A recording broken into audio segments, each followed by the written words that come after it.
Hello friends, मैं आपकी दूसरे का एक बार फिर हाजिर हूँ आपके लिए Gita as it is series की थर्ड वीडियो लेकर। मेरी रिक्वेस्ट है आप सभी से, आप गीता को हल्के में ना लें। ये हमारे चारों वेदों का सार है और इससे हमारी लाइफ में जो है बहुत बड़ा परिवर्तन हो सकता है। तो आपसे रिक्वेस्ट है, वीडियो पूरी देखें और सीरीज़ को भी पूरा देखें। चैनल को सब्सक्राइब करें ताकि वीडियोस की अपडेट्स आपको मिलती रहे। तो चलिए शुरू करते हैं।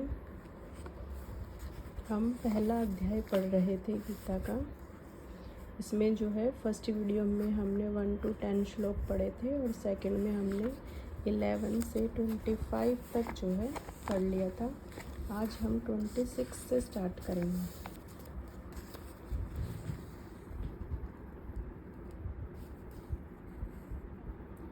25 तक जो है हमने पढ़ लिया था। अब हम 26 से स्टार्ट करेंगे। अर्जुन ने जो है अपने रथ को दोनों सेनाओं के बीच में खड़ा करने को कहा था, तो श्री कृष्ण ने खड़ा करवा दिया था। इसके बाद देखते हैं आगे। वो सबको देख रहे थे, दोनों सेनाओं में कौन कौन है, दोनों सेनाओं के योद्धाओं को देख रहे थे। अब है हमारा श्लोक 26। वहाँ देख खड़े पार्थ ने पितरों को भी, पितामह को, शिक्षकों को, मामा, भाई, पुत्र, पौत्र, मित्र और ससुर, शुभचिंतकों को भी निश्चय ही सेनाओं के दोनों पक्षों सहित। तो अर्जुन ने देखा कि दोनों तरफ उसके जो सगे संबंधी हैं वो खड़े हुए हैं।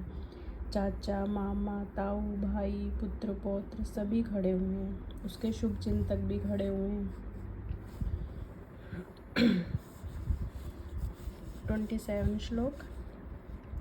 उन सब को देख कर वह कुंती पुत्र सभी प्रकार के संबंधियों को स्थित दयावश अत्यधिक अभिभूत शोक करता हुआ इस प्रकार बोला। और वहाँ सबको देखकर वो जो है दयावश हो गए, उनके अंदर दया भर गई अपने संबंधियों को देखकर, और वो शोक करने लगे। और उन्होंने बोला, क्या बोला देखते हैं आगे। अर्जुन उवाच। अर्जुन ने कहा देख कर सारे संबंधियों को, हे कृष्ण, युद्ध की इच्छा रखने वाले उपस्थित काँप रहे हैं मेरे शरीर के अंग। कि युद्ध की इच्छा रखने वाले मेरे संबंधियों को देखकर मेरा शरीर जो है वो काँप रहा है और वो सूख रहा है। उनको घबराहट हो रही थी अर्जुन को।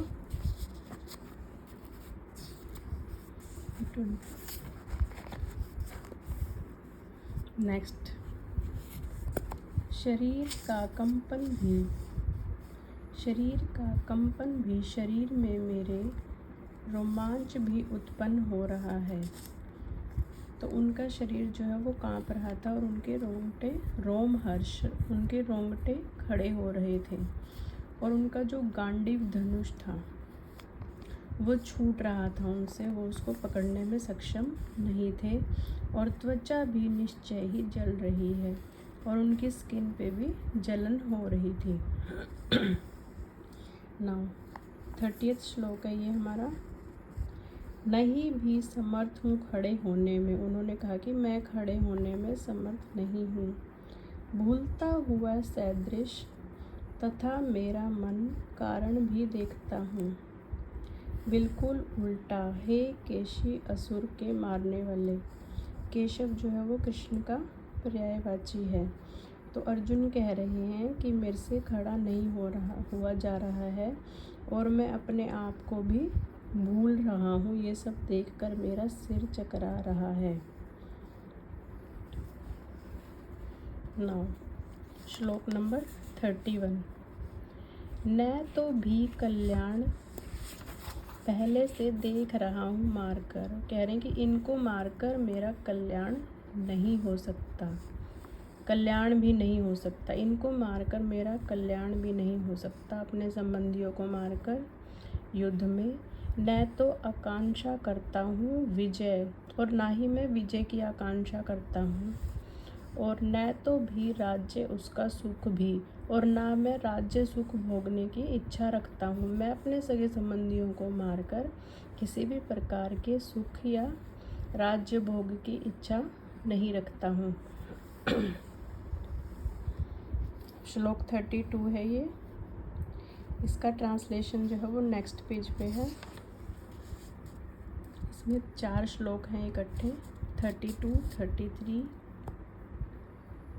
34 और 35। अब वो कह रहे हैं, अर्जुन, क्या लाभ राज्य से है कृष्ण, क्या भोग से, जीवित रहने से, कि इतने सारे सगे संबंधियों को मारकर हमें क्या फ़ायदा है। चाहे हम राज भी भोग लें, चाहे जीवित भी रहें, अथवा जिनके लिए इच्छित हैं हमारे द्वारा राज्य, कि ऐसे भौतिक सुखों का क्या फ़ायदा जो हमें इतना पाप करने के बाद इतने सगे संबंधियों को मारकर मिले। स्थित युद्ध भूमि में जीवन को त्याग कर, धन को भी गुरुजन पितृगण पुत्रगण की सभी तो खड़े हैं यहाँ, हम किस किस को मारेंगे वो बता रहे हैं। वो पितामह, मामा, ससुर, पौत्र, साले, संबंधी, ये सब कभी नहीं मारना चाहता हूँ, कि मैं इनको कभी नहीं मारना चाहता, चाहे मुझे कुछ भी फ़ायदा हो।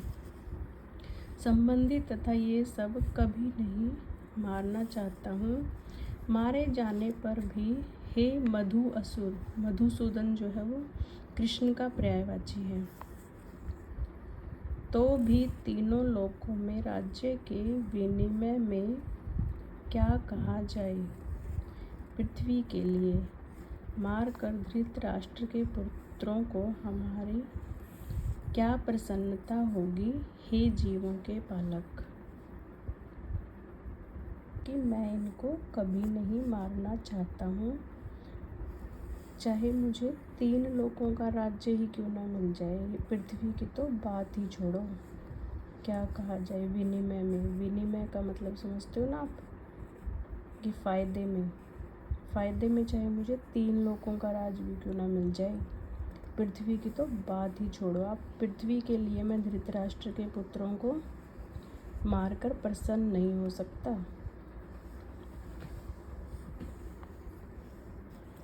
नेक्स्ट है हमारा श्लोक 36। इसमें क्या है कि निश्चय ही पाप लगेगा हमको इन सबको मार कर, आतताइयों को, चाहे ये दुष्ट अत्याचारी हो, चाहे कुछ भी हो, अतः कभी नहीं योग्य हम मारने के लिए, कि मैं इनको नहीं मार सकता, मैं इनको मारने के योग्य नहीं हूँ। धृतराष्ट्र के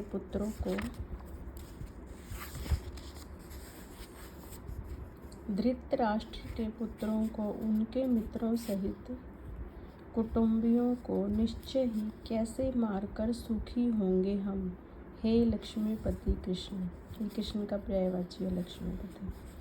तो अभी भी अर्जुन मना कर रहे हैं कि चाहे वो कितने भी दुष्ट हैं जो यहाँ लड़ने के लिए खड़े हुए, फिर भी हम उनको मारकर, मैं उनको मारने के योग्य नहीं हूँ और मैं उनको मारकर सुखी नहीं हो सकता। नेक्स्ट 37 और 38 जो है वो इकट्ठे दिए हुए हैं हमारे। यदि भी ये नहीं देखते हैं लोभ से अभिभूत चित्त वाले, अगर ये लोभ के कारण लालच में आकर देख नहीं रहे हैं कि हमारा कुल नाश हो रहा है, किया हुआ दोष को मित्रों से विरोध करने में भी पाप को क्यों नहीं जानना चाहिए। नहीं भी देख रहे हैं लालचवश होकर कि हमें क्या पाप लगेगा, हमारे मित्र संबंधी मरेंगे तो हम तो जानते हैं ना, पाप को क्यों नहीं जानना चाहिए हमारे द्वारा।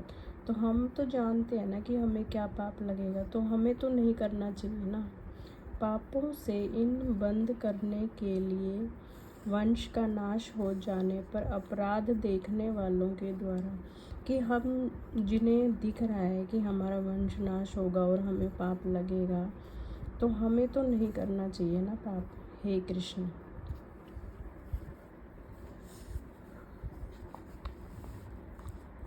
39वां श्लोक है ये। कुल का नाश होने पर विनष्ट हो जाती, कि विनाश हो जाता है। अगर कुल का नाश हो जाता है तो परिवार की परंपराएं खत्म हो जाती हैं, जो शाश्वत हैं, जो बहुत पहले से चली हुई हैं, वो खत्म हो जाती हैं। धर्म नष्ट हो जाता है कुल का, और संपूर्ण अधर्म बदल देता है। कहा जाता है कि सब कुछ जो है वो अधर्म में बदल जाता है। जो भी धर्म परंपराएं होती हैं वो सब विनाश हो जाता है उनका। Next is 40। अधर्म प्रमुख होने से कुल नाश होगा, धर्म का नाश होगा और अधर्म प्रमुख होगा, तो हे कृष्ण दूषित हो जाती हैं कुल की स्त्रियां। स्त्रीत्व के दूषित होने से हे वृष्णिवंशी, ये वृष्णिवंशी फिर यहाँ कृष्ण का पर्यायवाची है, उत्पन्न होती है अवांछित संतान। जब अधर्म बढ़ता है कुल में तो स्त्रियों का स्त्रीत्व दूषित हो जाता है और अवांछित संतान उत्पन्न होती है। नाउ 41। ऐसे अवांछित बच्चे नरकीय जीवन के लिए निश्चय ही कुल का वध करने वालों के कुल के भी गिर जाते हैं। कि ऐसे जो बच्चे होते हैं बिना धर्म वाले, अधर्म वाले, वो जो है नरकीय जीवन के समान होते हैं। और कुल के जो पितृगण होते हैं वो भी गिर जाते हैं और इनके समाप्त पिंड अर्पण की तथा जल की क्रिया कृत्य कि जो पितर हैं वो भी गिर जाते हैं, क्योंकि ये जो क्रिया है पिंड दान आदि की, ये जल तर्पण की, ये ख़त्म हो जाती है। ये क्रियाएं जो हैं वो ख़त्म हो जाती हैं।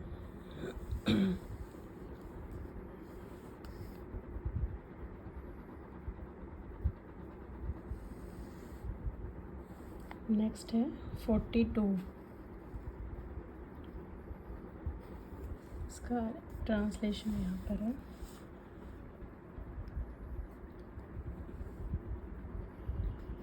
ऐसे दोषों से इन सब दोषों से परिवार नष्ट करने वालों का अवांछित संतानों के कारणों से नष्ट हो जाते हैं। कि पूरा जो है परिवार नष्ट हो जाता है। सामुदायिक जाति धर्म, कुल धर्म, जाति कुल का धर्म भी खत्म हो जाता है, जो कि सनातन था, जो सबसे पुराना था। सनातन का मतलब होता है आदि से, जब से सृष्टि स्टार्ट हुई है, जब से जो था सनातन। नेक्स्ट है 43। विनष्ट पारिवारिक परंपरा वाले मनुष्यों को हे कृष्ण नरक में सदैव निवास होता है।